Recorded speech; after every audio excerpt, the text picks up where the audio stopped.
शाहरुख खान ने एक बार अपनी मूवी में कहा था कि हम एक बार ही जीते हैं और प्यार भी एक बार ही करते हैं। प्यार वार की बात तो ठीक है, पर क्या हम सच में एक बार ही जीते हैं? पर अगर हम आपसे ये कहें कि इंडिया में ऐसी लेडी थी जिनका पुनर्जन्म हुआ था, तो क्या आप हम पर विश्वास करेंगे? बस इतना ही नहीं, द फादर ऑफ नेशन ने भी ये पब्लिकली एडमिट किया था कि उनका पुनर्जन्म है। क्या आप इस कहानी को पूरा जानना चाहते हैं? अगर हाँ, तो इस वीडियो को पूरा एंड तक देखिए। आज हम बात करने वाले हैं शांति देवी के बारे में, जिन्होंने सिर्फ इंडिया का ही नहीं पूरी दुनिया का होश उड़ा दिया था। 11 दिसंबर 1926 को दिल्ली में शांति देवी का जन्म हुआ। वो 3 साल तक कुछ नहीं बोल पाई, पर जैसे ही वो 4 साल की हुई, उन्होंने ये क्लेम करना शुरू कर दिया कि जिस घर में वो रह रही हैं वो उनका सही घर नहीं है। और उन्होंने कहा कि उनका सही घर दिल्ली से 160 किलोमीटर दूर मथुरा में है। शांति देवी ने अपने पेरेंट्स को अपनी पास्ट लाइफ और अपने हस्बैंड के बारे में भी बताया।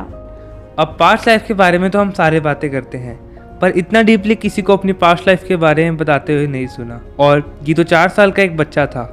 शांति देवी ने ये कहा कि उनके हस्बैंड मथुरा में रहते हैं और उनकी एक छोटी सी कपड़ों की दुकान है। वो अपने आप को चौबाइन मतलब चौबी जी की बीवी बता रही थी। और उन्होंने ये भी कहा कि उनका एक बच्चा भी है जिसको जन्म देने से 10 दिन बाद उनकी मृत्यु हो गई थी। लेकिन बार बार कोई 4 साल की बच्ची यही बात आपको बोले तो क्या आप उसे इग्नोर कर पाओगे? शांति देवी रोज़ अपनी पास्ट लाइफ के बारे में बोलती रहती थी। कभी खाना खाते समय कि हमारे मथुरा वाले घर में तो अलग तरह की मिठाइयाँ बनती थी। जब उनकी मम्मी उन्हें कपड़े पहनाती तो वो अपने पास्ट लाइफ के कपड़ों के बारे में बताती कि उन्हें क्या पहनना पसंद था। इतना ही नहीं, उन्होंने अपने हस्बैंड की 3 यूनिक फीचर्स भी बताए। उन्होंने ये बताया कि उनके पास्ट लाइफ के हस्बैंड गोरे थे, गाल पर बड़ा सा निशान था और वो चश्मा पहनते थे। ये सब कोइंसिडेंस हो सकता है, पर उन्होंने आगे ऐसा कुछ भी कहा जो और भी कन्विंसिंग लगा। उन्होंने कहा कि उनके हस्बैंड की मथुरा में कपड़ों की दुकान है, द्वारकाधीश मंदिर के सामने। करीब 2 सालों से ऐसी बातें करने के कारण उसने अपने पेरेंट्स को चिंता में डाल दिया था और वो ये सुन के हैरान होते थे कि इतनी छोटी लड़की इतना सब कुछ कैसे बोल सकती है, जबकि वो कभी मथुरा गई ही नहीं थी। ये सुनकर उसके स्कूल के हेडमास्टर ने सोचा कि वो मथुरा जाकर इसका सच पता करेंगे। गेस व्हाट, मथुरा में भी उन्होंने एक ऐसा व्यापारी ढूंढा जिसकी बीवी लुगड़ी देवी 9 साल पहले बच्चे को जन्म देते हुए मर गई थी। और इतना ही नहीं, उस व्यापारी में वो 3 फीचर भी थे जो शांति देवी ने अपने पति के बारे में बोले थे। ये सारे फैक्ट्स अपनी आंखों के सामने देखकर हेडमास्टर ने सोचा कि केदारनाथ चौबे और शांति देवी को मिलाएंगे, पर इसमें भी एक ट्विस्ट था। केदारनाथ अपने बड़े भाई के रूप में शांति देवी से मिलने गए, पर शांति देवी भी कहाँ कम थी। उन्होंने अपने पति को आराम से पहचान लिया और बोला कि ये तो मेरे पति हैं, और उनके साथ आया बेटा नवनीत लाल को भी पहचान लिया। अपने हस्बैंड और बेटे से मिलने के बाद शांति देवी ने अपने पैदा होने से लेकर अपनी मृत्यु तक सारे इंसिडेंट बता दिए, और उसके बाद उन्होंने अच्छे से एक एक सर्जरी के बारे में बताया जो उन पर हुई थी। ये सारी बात सुनकर सारे शॉक हो चुके थे कि इतनी छोटी लड़की हर एक सर्जरी के बारे में इतना कैसे बता पा रही है। तो कम्प्लीटली श्योर होने के लिए केदारनाथ चौबे ने शांति देवी से अकेले बात करने की सोची।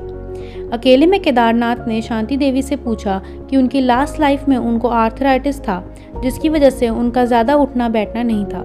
क्योंकि उनके जॉइंट्स काफ़ी वीक हो चुके थे, तो इस डिजीज़ के बाद भी वो प्रेग्नेंट कैसे हुई। इस पर शांति देवी ने केदारनाथ और उनके बीच हुए सारे इंटरकोर्स के बारे में डिस्क्राइब किया। ये सुनने के बाद केदारनाथ वॉज श्योर कि यही उनकी रियल वाइफ है। शांति देवी की स्टोरी अब इतनी फेमस हो चुकी थी कि कई मीडिया वाले और रिसर्चर इसे कवर करना चाहते थे। और हो भी क्यों ना, ये 1930s का टाइम था जब इंडिया अपनी आज़ादी के लिए लड़ रहा था। ये ही न्यूज़ थी जो नेगेटिव नहीं थी बाकी न्यूज़ की तरह, और इसलिए ये आग जैसे फैल गई और गांधी जी के कानों पर पड़ी। बाकी लोगों की तरह गांधी जी भी शांति देवी से मिलना चाहते थे और उन्होंने 15 लोगों की कमेटी बनाई ताकि पुनर्जन्म को साबित कर पाए। 15 लोगों की कमेटी में कई नेशनल लीडर्स, कई मीडिया वाले और कई प्रभावित करने वाले लोग थे। अब ये नेशन न्यूज़ बन चुकी थी और पूरा देश इसे देख रहा था। ये 15 लोग शांति देवी को लेकर 15 नवंबर 1935 को मथुरा गए। स्टेशन पर उतरते ही शांति देवी ने एक अनजान आदमी को तुरंत पहचान लिया और बोला, ये मेरे जेठ जी हैं।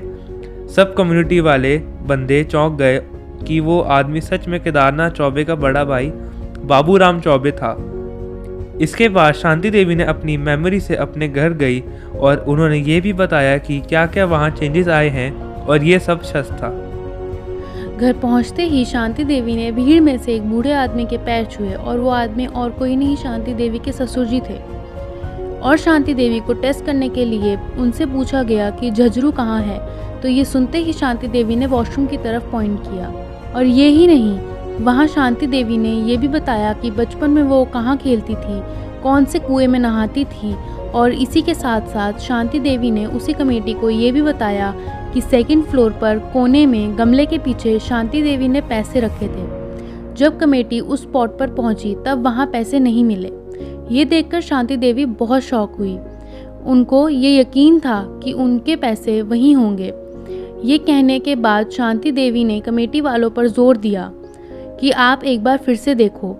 ये सुनते ही केदारनाथ चौबे ने बोला कि कई साल पहले उन्होंने वहां से पैसे निकाल लिए थे। ये सब अपनी आंखों से देखने के बाद कमेटी ने ये कंक्लूजन निकाला कि शांति देवी ही लुगड़ी देवी का पुनर्जन्म है। इसके पब्लिश के बाद इसको बहुत अटेंशन मिली, कई लोगों ने इसे सपोर्ट किया और कई ने इसको फेक डिक्लेयर करा। अब एक researcher young Stevenson, who is leading authority of reincarnation and study, ने कहा कि शांति देवी की कहानी बिल्कुल सच है और इतनी डिटेल में बताना is next to impossible. And if you want to know more about Shanti Devi, there's a link in description जिस पे आप जाके शांति देवी के बारे में और रिसर्च कर सकते हो। सो गाइज, आपको क्या लगता है कि पुनर्जन्म होता है कि नहीं? अगर होता है तो प्लीज़ हमें कमेंट सेक्शन में बताइए अपना व्यू। एंड ऐसी और वीडियोस के लिए लाइक, शेयर एंड सब्सक्राइब ज़रूर करें।